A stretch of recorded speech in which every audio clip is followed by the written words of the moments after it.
Shalom, shalom, shalom. Wana wa Mungu duniani pote. Tunawasalimu kwa jina la Yesu Kristo. Hapa ni wenu mchungaji Toi Dusangiza Adolf kutoka Sayuni Pentecostal Church, Pretoria Sunside. Hivi leo tuna mtumishi wa Mungu ambaye anaitwa kwa jina la Israeli Gombo.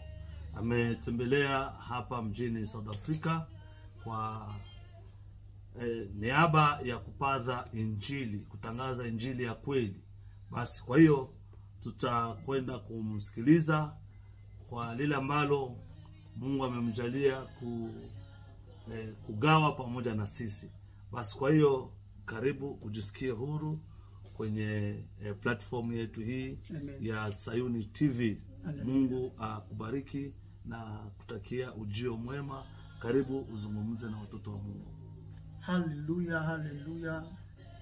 Na wasalimu watu waliokoka katika jina la Yesu Kristo aliye hai. Tunashukuru kukuwa na nafasi kubwa ambao Bwana Mungu ni mwaminifu na Bwana Mungu ni mwema. Anayetupatia tena kuona tena magharibi la kama haya. Bwana Mungu ni mwema na mwenye baraka. Amen. Biblia inasema panapokucha ni mapya yamepita ya kale. Kwa sababu sisi ni hai, ndio kwa maana tumejikusanya tena katika baraza hii ambao Bwana Mungu ametuweka. Nina moyo wa shukrani sana kuhusu mafuriko na kimvuli ambao nimekuwa chini ya mchungaji Baba Toi, na kupitia baraza hii ambao Sayuni Pentecostal Church tumeona uso wa Mungu. Ndio kwa maana tumepata kibali kusimama mbele ya watu. Nilitamani kuongea na mtu ambaye aliokoka. Ukinipatia masikio nitakuwa na ya mingi. Kitu nachokuomba wewe mtu ambaye aliokoka, lazima unisikie kwa faida, uniteke nitaongea nini.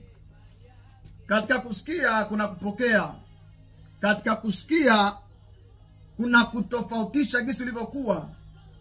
Maandiko yanasema wakati Yesu alikuwa akihubiri ndipo wengi wakajiishi yale ambao walikuwa waijua. Akamuuliza Bwana, mfano unamaanisha nini? Akamwambia, nyinyi mnastahili kuijua siri ya mbinguni, lakini kwa wale ambao wakusikia hawakupasha kuijua. Lakini kwa wale ambao walisikia maana ile lazima hawakumswali. Ndio kwa maana mitume wakumuuliza, kwa sababu walisikia maneno ya ufalme na wakaizingatia. Lakini Mafarisayo hawakusikia, ndio maana walimuuliza, mwalimu, mfano unamaanisha nini, utuambie. Akasema, mfano hawapasi nyinyi kujua. Ndio.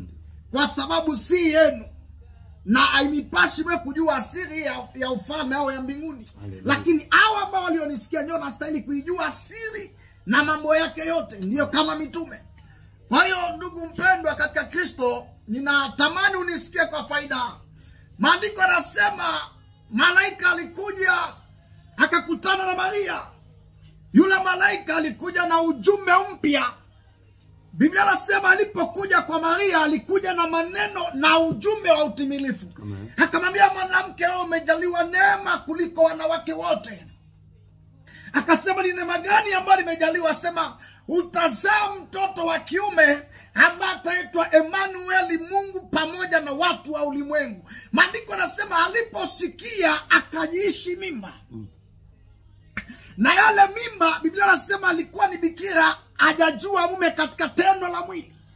Lakini asubuhi akajiishi na mimba. Ni kusema ndugu mpendwa, watu wa kiroho ingawapo utasikia kwa faida, utajiishi kupokea, utajiishi kuokoka, utajiishi kutubu dhambi zako. Amen. Utajiishi kubadilika kutoka yale maisha ulikuweko na katika kusikia. Haleluya. Amen. Katika kusikia kuna kubadilishwa na Mungu. Katika kusikia, yani ni kitu kimoja ambao unakutana na ukweli. Asema palikuwa Mfarisayo, alikuwa ni tajiri mwenye pesa. Alikuwa ameneza amri zote ndani yake. Amen. Alipokutana na Yesu, aliposikia, akasema, inawezaje na mimi kupata ufalme wa mbinguni? Nawezaje? Akamwambia, lazima ushike maneno haya. Akamwambia, amri zote ninayo. akamwambia lazima mbele uwe na upendo, gawe pesa upatikie maskini. Amen. Akasema hii ni jambo ngumu, sijawahi kusikia. Kumbe unaweza kuwa una viwango vya kiroho, lakini kuna viwango vingine hujapewa.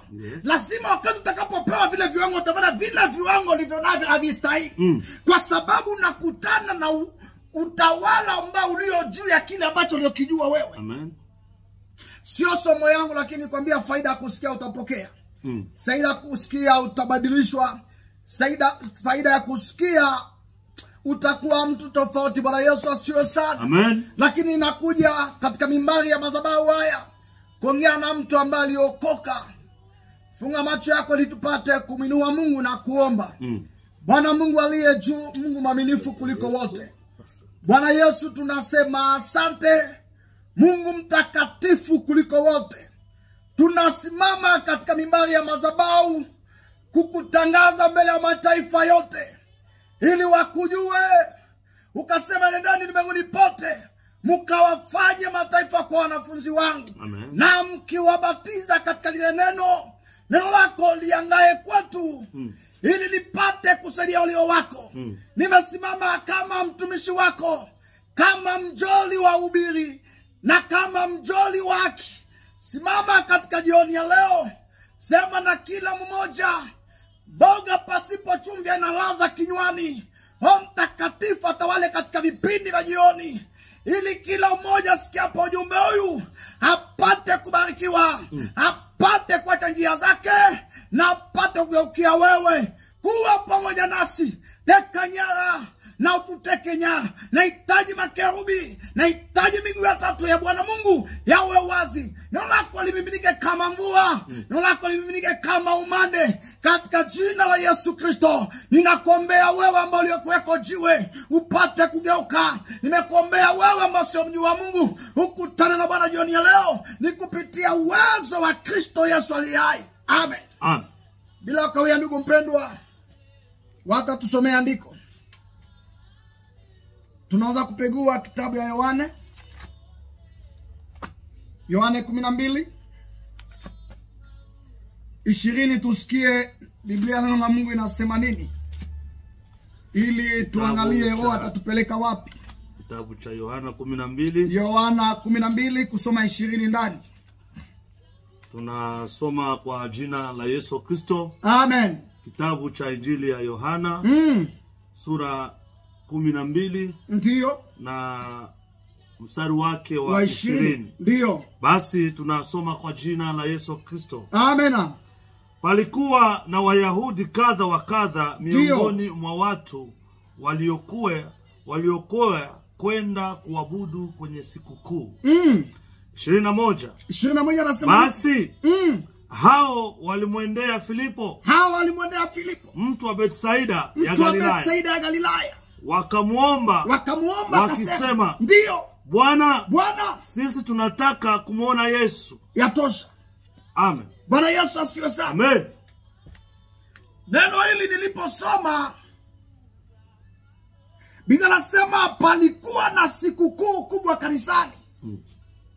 Palikuwa na mkusanyiko wa kimataifa. Amen. Palikuwa na mkusanyiko ya wahubiri wakubwa ndani ya kanisa.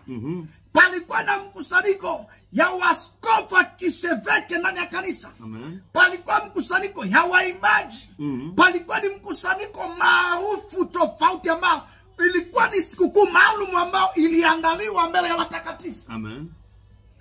Na hii mkutano walipoandaa, Biblia nasema shabaha na lengo ya Wayunani walikwenda pamoja nao waende kwenye hiyo sikukuu kuabudu Mungu.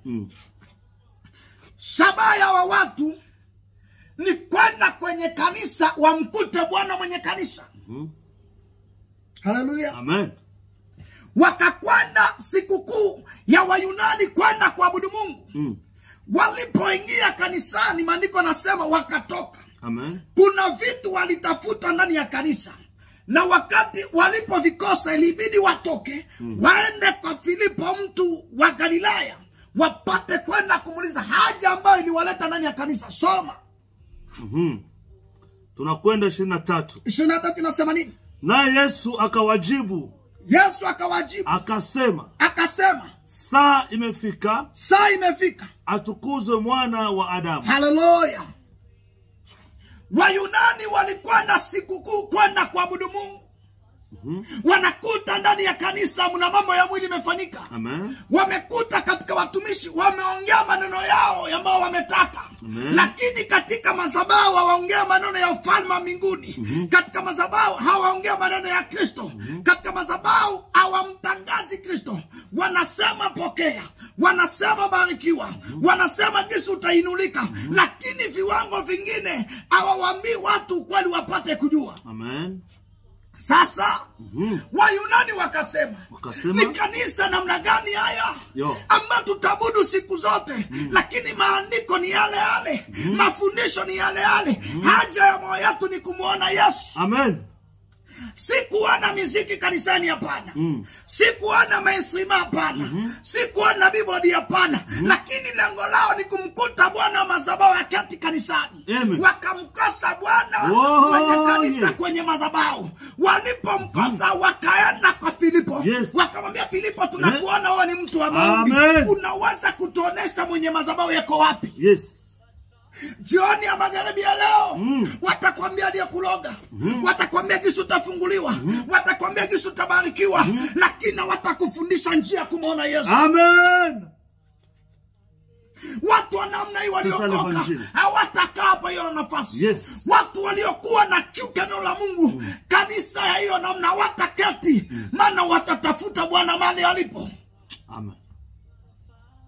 Hawatosheki na mahubiri changa. Hawatosheki na sadaka. Hawatosheki na kuimba. Hawatosheki na kuvaa. Hawatosheki jinsi kanisa lijengwa vizuri na kupambwa. Lakini ndani yao wametaka kumuona Yesu. Hili ni kaburi imejengwa vizuri, lakini ndani ni vioso. Voilà la parole. Bien-aimé ndugu mpendwa, nimekuambia Wayunani walikuwa na ufunuo. Hawakwenda kula mikate. Hawakwenda kuambiliwa pokea. Watapokea nini? Maandiko yamesema hivi, tafuteni ufalme wa mbinguni na haki yake, kisha haya mengine tawapata. Lazima kumtafuta Bwana mwenye kuhubiriwa. Lazima kumtafuta Bwana wa wokovu. Lazima kumtafuta Bwana wa Bwana. Ukimpata yeye, una mengine utazidishiwa. Amen. C'est ça la parole. Yesu ni number 1. Yesu ni moja. Sasa hautaomba magari kabla hujaomba huyu moja. Amen. Yani ukiomba magari unaomba 0. Ukiomba watoto unaomba 0. Lazima mbele uombe mbele Yesu. Maana ukimpata Yesu ni number 1. Kisha tu ni magari, kisha tu ni watoto, kisha 5 unapata mambo mengine. Lazima uanze na huyu. Kama utaanza na huyu unaanza 0. Ni viungo vyenye havina mifupa. Lazima upate mbele Yesu ndio kiungo cha mifupa. Haya mengine yatazidishwa. Ndio maana watu wa Yunani walipokwenda kanisani hawakumkuta Bwana kwenye madhabahu. Ilibidi watoke watakaa. Amen. Ilibidi watoke watakaa. Wakasema Filipo, tunataka kumuona Bwana. Amen. Haleluya kanisa. Amen. Wataenda kanisani, watawahubiri maneno ya kutoa, watawaambia jinsi watakuwa matajiri, lakini mambo ya ufalme watawaambia. Injili ya kutubu ya toba haina kanisani. Injili ya toba kanisani hainamo. Injili ya toba imeondoka. Injili ya toba haiko. Watakuambia utainuliwa mwaka huyu, lakini Yesu ametaka moyo wako. Wachungaji wanahubiri yao, watumishi wanahubiri yao, lakini hawakwambika na kwamba Yesu amekuhitaji. Ndivyo kanisa na watu wamepotea. Haleluya. Amen. Amen. Inauma sana katika injili ya jioni. Shows grave. Wanaenda kanisa na simkuta mwenye kanisa. Wanaenda kwenye madhabahu simkute mwenye madhabahu yuko wapi. Watakubiri hao ambao wametaka, lakini hawatakuonesha njia ya Mungu anataka kwako.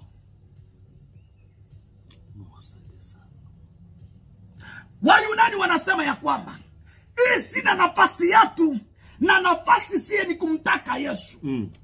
na nafasi sisi ni kumuona Yesu. Amen. Na nafasi yetu ni tumkute Bwana mwenye kanisa akati ndani ya wachungaji. Amen. Ni kusema wangemkuta Yesu ndani ya Amen. wachungaji wangekaa. Amen. Ni kusema Yesu amevaa mwili wako. Amen. Ni kusema Yesu amevaa wahubiri. Amen. Ni kusema Yesu amevaa manabii. Amen. Lakini ndani ya manabii hamuna Yesu. No. Ndani ya wahubiri hamuna Yesu. Yes. Ndani ya wachungaji hamuna Yesu. Ndani ya wapastor hamuna Yesu. Ndani ya washeveka hamuna Yesu. Ndani ya bishop hamuna Yesu. Lazima hao watu watatoka. Amen. Kwa sababu nakuta ndani yako hamuna yule Yesu.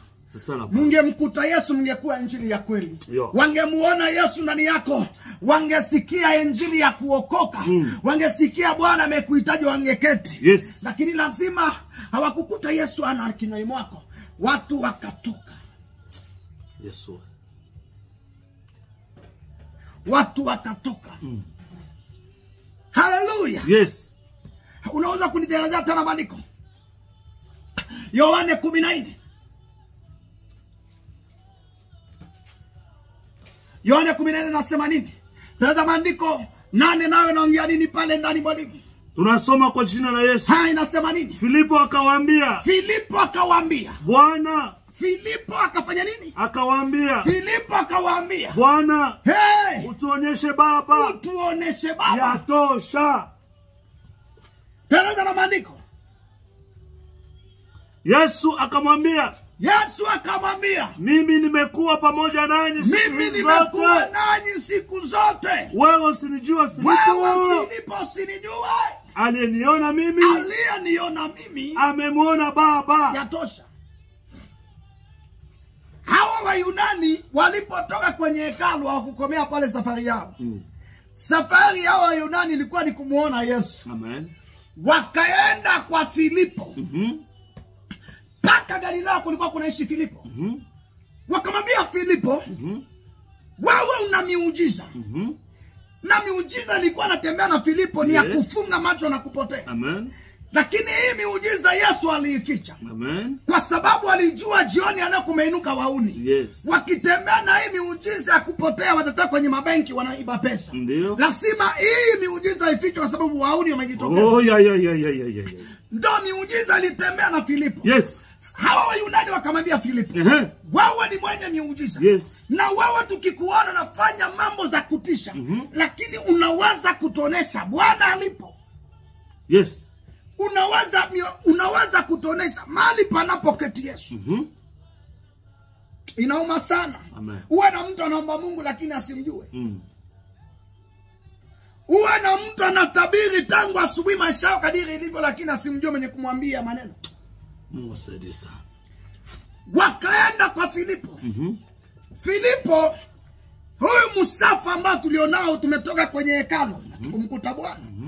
Ili tunakuja kwako utuoneshe mahali alipo. Filipo naye akasema, Bwana na mimi simjui. Filipo akabebana na Andrea mpaka kwa Yesu. Wakamwambia hivi, Bwana, utuoneshe Baba ya kutosha. Hawatafuti miujiza. Wametaka kumuona Baba. Amen. Ndio mioyo yao ipate kurizika. Yes. Hawataki mikate. Hawataki magari. Yes. Ni watu wa namna gani hawa? Kwa nini wasitafute mavazi? Simtafute magari muendeshe. Wanasema hapana, anasema tutafute mbele ya kiaki. Kisha na mengine tutapewa. Lengo na Shabani kumuona Yesu. Amen. Tukimpata yeye, yale mahitaji tuko tunatafuta tutaipata. Lakini Shabani kumtafuta mambo ya yote. Amen. Filipo tuoneshe Baba. Hivyo naye akasema simjui. Watu watakwambia barikiwa. Lakini watakwambia Yesu ametaka nini kwa maisha yako. Watu watakwambia gisi utapanda viwango. Lakini watakuonesha njia ya msalaba kadiri ilivyo. Watu watakwambia utapona, magonjwa yako itakwisha, lakini hawatakwambia haya magonjwa yako lazima utubu. Yesu. Mlango wa Bwana kupita kwa mwanadamu ni toba. Yes. Timayo, mwana wa Timayo, katika alikuwa amekaa ni kipofu wa miaka. Amesikia kura watu wamepita. Yes. Akasema ndio siku yangu ya kupata uponyaji. Lakini akuomba uponyaji. Neno la kwanza aliyotamka Bartolomeo ni kunena kana kwamba Bwana mwana wa Daudi unirehemu. Alipotangaza toba, Kristo akamgeukia. Asema akamuita, njoo hapa. Maandiko anasema alikuwa amebeba vazi lake ambalo alikuwa ametia viozo. Akapata kuvua. Akasema mbele yako siwezi kwenda na matendo yaliyoharibika. Mbele yako nitakwenda na matendo yaliyokuwa na haki. Akavua vazi. Akamfuata. Yesu akamwambia, wataka nini? Nataka kupona. Alibakia kipofu? Hapana. Alipata kufanya nini? Kuponesha. Lango la shabaha, taka mwenye miujiza ni nani? Taka anayetabiri ni nani? Ukimpata mwenye kutabiri atakupa mambo yote. Lakini tafuteni ufalme wa mbinguni. Sisi tunataka kumwona Yesu. Ambia jirani yako, mimi sitaki magari, lakini mimi nataka kumwona Yesu. Amen.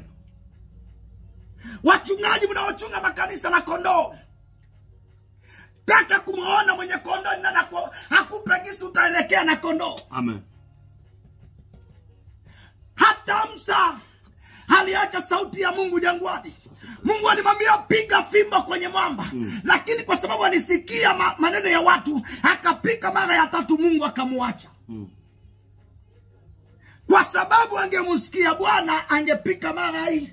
Pana watu wengi wametembea, wameacha sauti ya Bwana.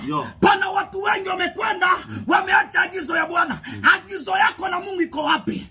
Agizo yako na Bwana aliyokuahidi iko wapi? Nasema sisi tunataka kumwona Yesu.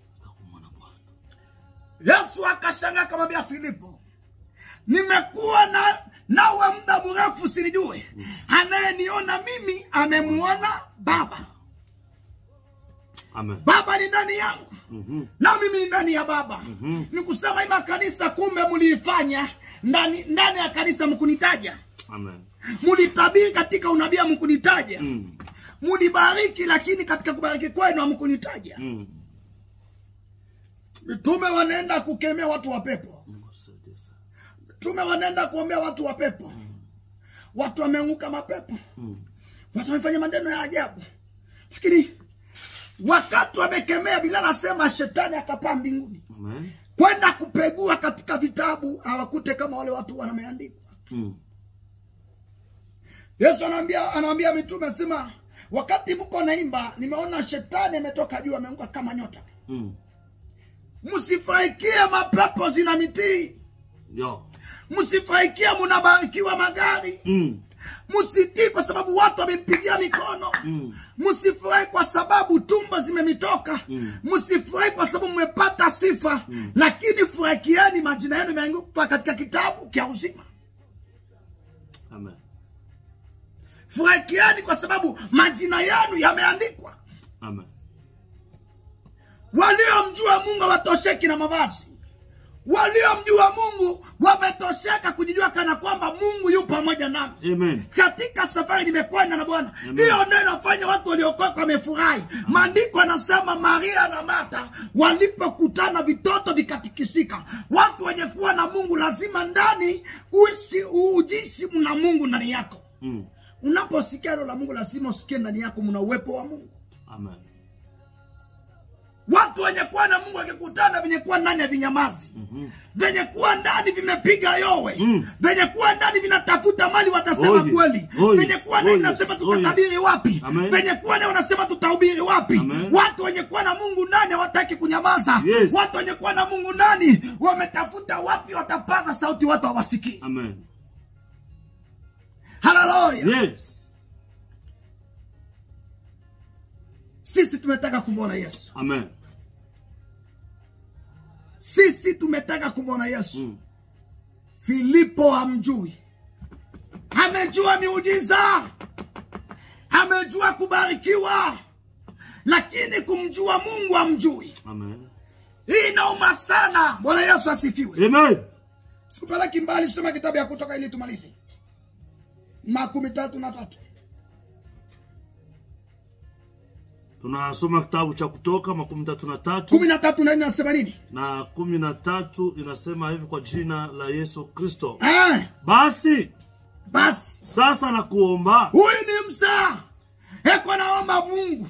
Ikiwa nimepata neema mbele zako. Ikiwa nimepata neema mbele zako. Unionyeshe njia zako. Nipate kujua. Ili nipate neema mbele yako. Ukakumbuke taifa hili ndilo watu wako. Haleluya. Amen. Huyu ni nani? Huyu ni Musa. Mtu wa nini? Mtu wa miujiza. Amen. Kuna mtu alifanya mambo ya kutisha kama Musa? Hapana. Kuna manabii waliofanya mambo ya uwezo kama Musa? Hapana.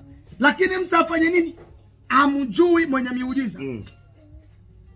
Sasa mimi nimekushangaa sana wewe ndugu mpendwa. Hata Musa ni nabii wa moto. Saa moja jina lako unaitwa Musa, uko ni Musa feki, si kama yule. Amen. Unaweza kuitwa Elia au tashisha moto. Unaweza kuitwa Israeli, hawezi kutana na malaika. Lakini hawa walikuwa ni wakina Musa original ambao walifanya mambo ya kutisha. Amen. Lakini ajui mwenye miujiza ni nani? Amen. Anasema ikiwa nimepata neema mbele yako. Unionyeshe njia zako ili nipate kukujua. Amen. Ni kusema Musa anafanya miujiza mjui Mungu. Anafanya miujiza mjui mwenye miujiza ni nani. Anafanya matendo ya kutisha ajui mwenye miujiza ni nani. Hii inauma sana katika injili ya jioni. Watu wamefanya maneno ya kuwezekana katika madhabahu ya Mungu, lakini hawamjui mwenye miujiza ni nani. Shida sana. Wewe na mimi ndugu yangu tutakuwa wapi? Amen. Ikiwa kama wakina Musa wamjui mwenye kuwatumia katika miujiza. Sasa wewe na mimi ambao ni mtumishi jina, wewe na mimi ambao unatamani sifa ulimwengu, lakini hao watu walifanya mambo ya uwezo lakini hawamjui. Yesu. Kristo Yesu ainuliwe sana. Amen. Kumjua. Tunataka kumuona. Tunataka kumuona. Tunataka kumuona.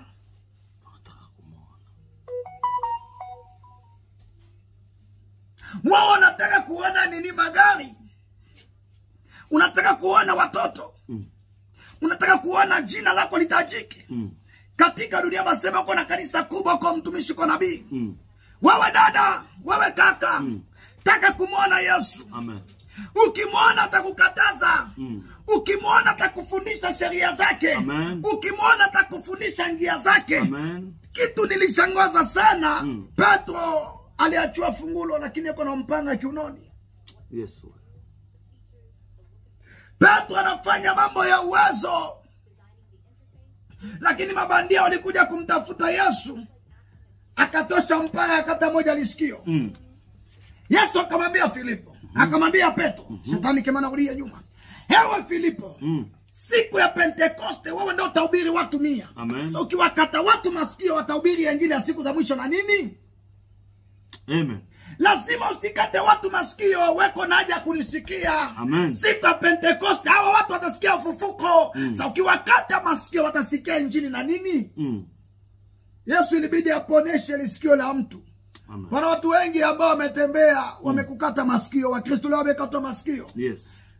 Siku ya Pentekoste tutasikia injili na nini ya Bwana. Siku ya tarumbeta za mwisho tutamsikia Bwana nini. Yes. Masikio ya Wakristo imekatwa.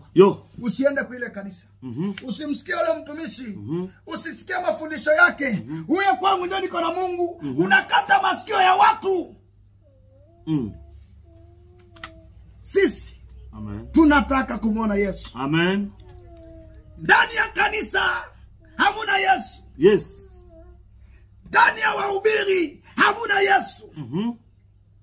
Lakini wenye kuwa na Mungu ndani watakuonesha. Hey, haleluya. Amen. Yesu anauliza mitume, anasema mimi mnaniita nani? Mmoja anasema wewe ni Yohana Mbatizaji. Huyu anasema wewe ni Elia. Huyu anasema wewe ni nabii. Huyu anasema wewe ni Musa. Lakini akaenda kwa Petro, akamwambia unaniita nani? Akasema wewe ni mwana wa Mungu aliye hai. Akamwambia si kwa damu wala kwa nyama bali ni kwa uwezo wa Bwana aliyekufunulia. Haleluya. Haleluya. Amen. Watu wenye kuona Bwana wamemjua. Amen. Watu wenye kumjua Mungu atakugundua kadiri ulivyo. Amen. Petro ndio alimjua. Lakini hawa wote walijua miujiza. Hawa wote walijua mikate. Yesu akamwambia imefika siku yangu mnikule nyama na damu. Watu wakasambaa mitume. Haleluya. Amen. Watu wakasambaa. Akaambia nendeni. Petro akamwambia, yes, niende wapi? Na kwako ndo kumejaa neno la uzima. Watu wenye kumjua Mungu hawataacha Yesu juu ya shida. Amen. Hawataacha Yesu juu ya mavazi. Amen. Hawataacha Yesu juu ya kukataliwa. Amen. Bakia peke kanisani lakini bakia na Yesu. Amen. Amen. Amen. Bakia peke yako lakini bakia na Bwana. Amen. Injili ya toba iko. Injili ya toba imeondoka kanisani. Wahubiri wamehubiri yao. Manabii wamehubiri yao. Yes. Tafuta kuambia njia ya kweli. Amen. Uambie watu njia ya kweli. Amen. Ni ile njia ya uzima. Ni ile njia ya ufalme. Amen. Yesu amepiga kelele. Amen. Yesu huja na hukumu mikononi. Amen. Yesu huja na malipo mikononi. Amen. Kuangalia waliofanya kazi yake na kweli weko wapi walipe. Hallelujah. Amen. Hallelujah. Amen. Praise the Lord. Amen. Nimekwambia mtu aliokoka. Kumjua hali ya kutumia. Mungu ni Mungu mwenye wivu. Amen. Hataki mmoja kupotea. Anatafuta mmoja aliyopotea ili apate kurudi na kutubu dhambi. Yes. Adamu kwa wapi? Amen. Mungu atamani kujitetea. Yes. Mungu anatamani kusema nilikosa, tubu. Ili upate kuamka na kwenda. Amen. Ili upate kuamka na kusimama. Amen. Katika amri uliyopewa na Mungu. Amen. Agano imekutafuta. Amen. Neno lake limekutafuta. Amen. Simama ukamtangaze. Usibakie kwenye matope, amka wewe. Adamu kwa wapi? Sasa mwanamke alionipa. Wakristo wengi waji kutubu dhambi, wametamani kuleta maneno mbele ya Mungu. Mungu atamani kujielekeza. Wewe ni pastor, wewe ni mhubiri, wewe ni presidente, wewe ni mama mkurugenzi, lakini anatafuta watu waliovunjika. Amen. Amen. Hallelujah. Amen. Yesu anataka watu waliovunjika mioyo. Wapate kutubu dhambi zao na kumrudilia. Yes. Mungu anamtuma Yona. Ewe Ninawi mji mkubwa, nitaangamiza, nitahukumu Ninawi. Yona toka, ukapeleke injili. Sitaki kuingamiza, lakini wapate kutubu nitawarudi. Amen. Yona amekwenda. Iwapo alikimbia maagizo, Mungu amekutafuta ni wewe Yona. Ninaongea na mtu Yona mwenye kukimbia maagizo ya Mungu. Lamka na uende utangaze injili Mungu alipokutuma. Yona akasema sitakwenda. Nitakufa kama mbia utakwenda. Wito kamtafuta. Alipokimbia wito kamtafuta. Yona toka ukatangaza injili. Hata kama utakimbia injili, Mungu atakuinua utangaze injili ya Mungu na ukimwi. Amen.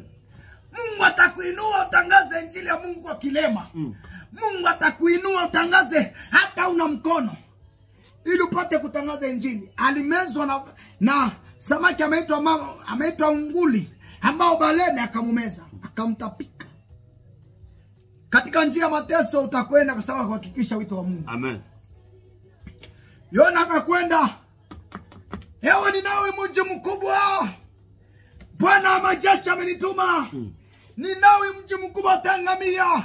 Maandiko yanasema waliposikia injili, kuanzia wakubwa hadi wadogo walifunga siku 3 kwa kutafuta uso wa Mungu. Hadi mfalme alitetemeka. Akasema sistahili kukaa kwenye kiti. Lazima nichuke nitafute toba ya Mungu. Mungu ametuacha turudilie. Amen. Watu wakaanguka kutafuta uso wa Mungu. Mfalme akasema hakuna mtu kula. Hakuna mtu kufungula kondoo zake. Sisi wote tutafute uso wa Mungu. Amen. Hata kama uko mkubwa wa leta, uko askofu, uko pastor wenye kuwa na watu wengi, unaposikia sauti ya Mungu, usione ukubwa wako utetemeka juu ya sauti ya Mungu. Amen. Usione cheo ulicho nacho. Amen. Shuka kwa sababu sauti ya Mungu inakutafuta wewe. Amen. Usione viwango ulionavyo. Yes. Usione jina. Mungu atakuondoa, utabakia karakasi. Hata beba utukufu na ile taji ulionayo. Lakini tetemeka juu ya sauti ya jioni. Amen. Tetemeka juu ya sauti ya marejeo. Amen. Tetemeka juu ya sauti ya kumrudi Bwana. Amen. Tetemeka wewe Adamu, acha kujipa maelezo mbele ya Mungu. Sisi tunataka kumwona Yesu. Amen. Watu wengi wamejiuliza, Yesu ni mfano wa liyai, maganda, yale maji meupe na yale jicho la shoni. Yesu ni jina lililotemea kwa sababu kukomboa watu katika utumwa wa dhambi. Yesu ni jina ambalo alitumia kwa sababu ya ukombozi. Kristo ni jina tu alitumia juu ya ukombozi. Lakini ndani mulikuwa Mungu mzima ndani yake. Yeye alijificha katika lile jina. Lakini lile jina litemea kwa sababu ya kuokoa tu. Kuwatoa watu katika utumwa wa dhambi. Lile jina lilitumika ulimwenguni kwa sababu ya watu juu ya toba. Akasema mtu haendi kwa Baba isipokuwa hautajazwa Roho Mtakatifu kabla hujaamini Yesu. Hautatabiri kabla hujaamini Yesu. Hautaokoka kabla hujapita anayeokoa dhambi ni nani. Amen. Sijui unanielewa iko kitu mchungaji? Sana. Yesu ni Mungu anayebeba ukombozi. Lile jina ni jina ambalo linaosamea. Yesu Kristo Mnazareta, ni rehemu Baba. Lile jina lipate kumsamea mbele, likimsamea ndiye akutane na muujiza. Tafuta kulitafuta ile jina. Hawendi kwa Baba isipokuwa kwa Yesu. Hawendi kwa Baba pasipo toba. Hawendi kwa Baba pasipo utakaso. Hawendi kwa Baba, Waislamu wengi wanajidanganya.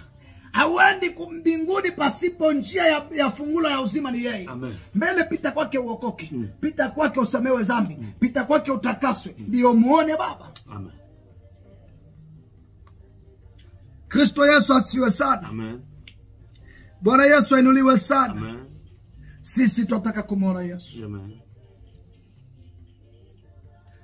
Tafuta kumwona Yesu ndugu yangu mahali ulipo. Tafuta kutafuta uso wa Mungu mahali ulipo. Tafuta uso wa Bwana mahali ulipo. Asema mwanadamu, tafuta Bwana wakati angali naonekana. Wenye moyo safi ndiye watamuona Baba. Moyo wako unataka nini mbele ya Bwana?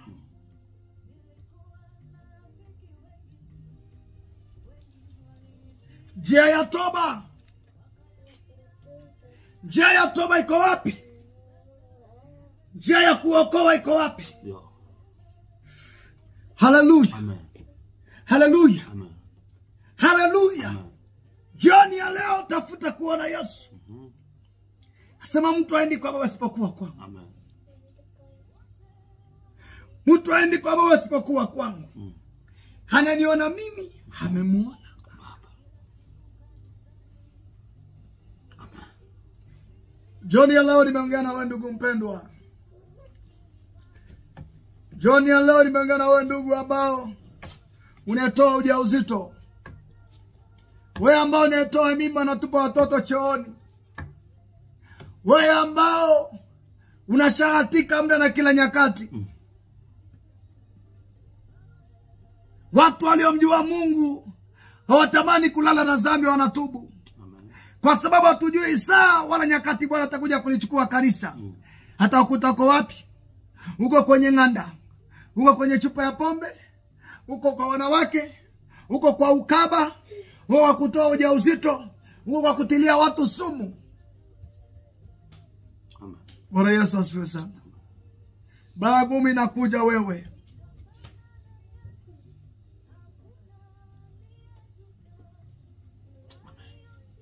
Kitabu ya Mwanzo 6 ili nipate kumaliza tuombe, tutafute uso wa Mungu. Kitabu ya Mwanzo 6 inasema nini?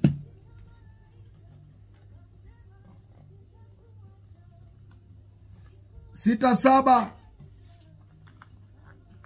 Kwa jina la Yesu. Kwa jina la Yesu. Bwana akasema, Nitamtupilia mbali mwanadamu. Nitamtupilia mbali nani? Niliyemuumba usopa inchi. Bwana Mungu anasema atamtupilia mbali mtu muovu. Bwana atamtupilia mbali mtu aliyozini. Mungu atamtupilia mbali mtu ambaye siogopa Bwana. Nasema nini? Mtu mwenye dhambi Mungu atamtupilia wapi? Karibu naye. Mbali. Hatamtupilia mbali, hapendi kukusikia. Wao mwenye kunuka kuoza, wao mwenye kutoa manukato ya dhambi, wao mwenye kujaa mikononi damu ya watu, wao ambao unaua watu kwa kutumia uongo, Mungu wa namna hii atamtupilia mbali, hawezi kukaa katika machoni pa Bwana. Kitabu ya Zaburi 1:3 inasema, vichafu vitapeperushwa kama makanda makafu. Watu wenye dhambi watapeperushwa mbele ya Bwana, hawatasimama. Siku ya hukumuni hakuna atakayesimama mbele ya Bwana. Watu watahukumiwa. Katika kitabu ya Mwanzo anasema mtu mwenye dhambi atamtupilia mbali. Soma Teresa umalizia andiko yale.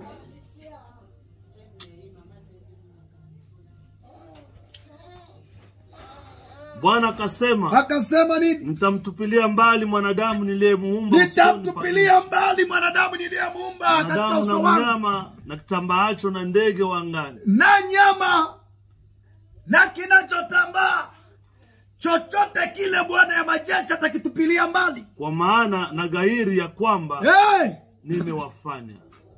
Ninajuta kwa sababu niliwaumbia nini?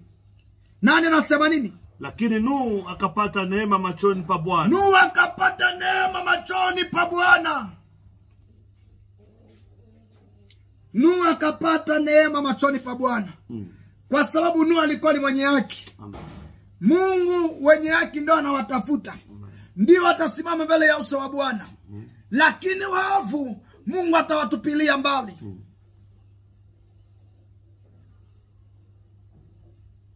12 Teresa pale chini. Mungu akaiona dunia. Na tazama imeharibika mambo yake yote. Kila mwenye mwili amejiharibia njia yake duniani. Kila mwenye mwili ameharibu njia yake ya Mungu. Kila mwenye mwili ameacha agizo ya Mungu. Kila mwanadamu aliyeumbwa machoni pa Mungu ameacha sheria ya Bwana.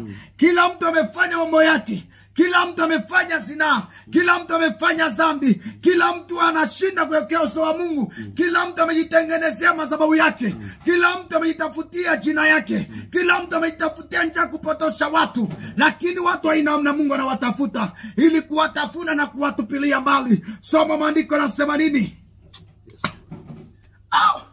Hallelujah. Teresa ndiko nasema nini?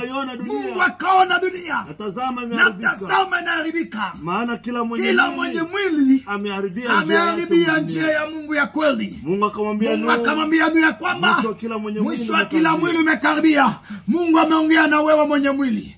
Mungu ameongea wewe veke mwenye kubeba mwili. Mungu ameongea na wewe gavana, president, wabunge, watajiri, watu aina yoyote. Ikiwa amebeba mwili Mungu amekutamani. Ikiwa amebeba mwili mwisho wako umekaribia. Ikiwa amevaa mwili huyo wa dhambi uliombwa na Mungu mwisho wako umekaribia. Tafuta uso wa Mungu. Amen. Tafuta toba, hukumu imekuja mlangoni kwako. Tafuta toba, hukumu ipate kuondoka. Akaambia Israeli, kamateni damu ya mwana kondoo, muyapakae kumimu ya mlango. Kwa sababu nitatuma mwangamizi kwenu. Nitatuma malaika anayeua. Nitatuma malaika anayeharibu. Lakini akikuta kwenu alama taruka. Haleluya.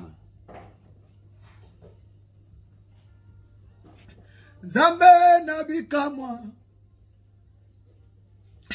Zemola loboko nayo.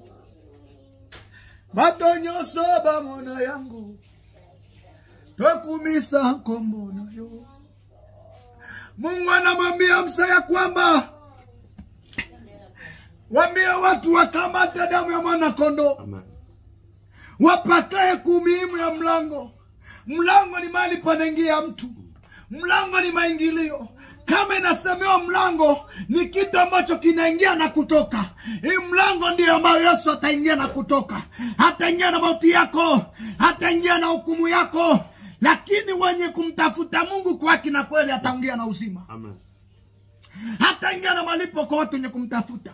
Lakini kwa watu wenye dhambi ataingia na mauti. Kwa watu wenye dhambi ataingia na hukumu. Kamateni damu ya mwana kondoo, mpakae kumimi ya mlango. Amen. Kwa sababu nitatuma malaika mwangamizi. Amen. Kama kukuta alama ya Kristo, ndio mfano wa kondoo, kama kukuta wenye kuokoka atawaangamiza. Lakini akikuta watu waliomkubali Yesu, kumpokea kwa Bwana na Mwokozi wa maisha yao, wataachiwa kuwa uhai. Lakini wasiokuwa na haki, wasiokuwa na wokovu, wasiokuwa na chapa kumpokea Kristo wataangamia. Umempokea Kristo kwa Bwana na Mwokozi wa maisha yako? Watoto wako wamempokea Bwana? Amen. Hao nawaambia wakule mifupa wangali vijana.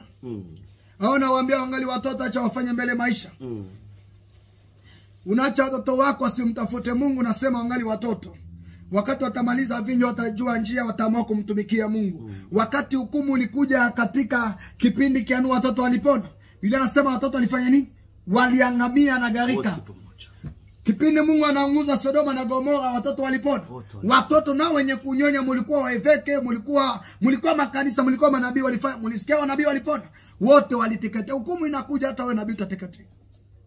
Hukumu ya Bwana inapokuja, hata angalia eveke ni nani, utaangamia.